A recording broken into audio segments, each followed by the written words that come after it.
Madam Mayor, I saw your hand a couple of... Thank you, Mr. Chair. Yeah, I just, you just commented you don't want to intrude too deeply into county operations, but to be fair, you do enjoy criticizing county operations online quite often. And so I'm just wondering, we often hear of your previous experience here in your 2 terms as mayor and so on. Why did bylaw never work weekends or in the evenings? Because when I started, it was quite interesting. The reason they don't work weekends and evenings now, or until at least the pandemic came along, but the QP deal that prohibits or restricts rather bylaw officers from working weekends has been in existence for many years. In fact, through your time as mayor. And it was very interesting because the QP deal that we are faced with now was actually ratified the day before my inauguration.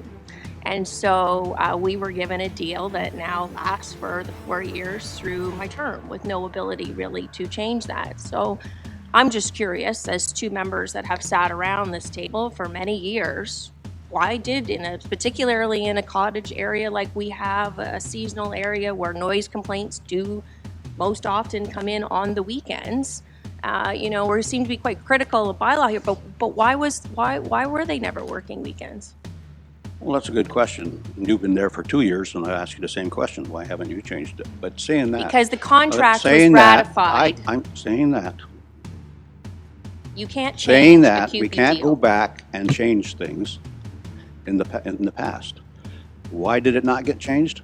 For the same simple reason, contracts were in place. And you know, and I know very clearly, it's council, not the mayor, who makes those kinds of decisions. And you need 5 votes to have a resolution to pass a contract with any union or any other body that you're dealing with, whether it's a contract for services, contract for construction. You need 5 votes to do that. My council never passed a contract. I'm not finished. Staff bring it forward. Council deals with it. You need 5 votes around the table. That's nothing new for you or me or Mr. Luke, who was the mayor before you, who you say signed some sort of agreement the day before you were inaugurated. I can't deal with that. And we can't deal with what happened from 2000 when Norfolk County was first brought into being. What we can do is look to the future and try to make things better. I see your hand. And my ambition is not to get into a hissing fight with anyone. That's with an H, Monty.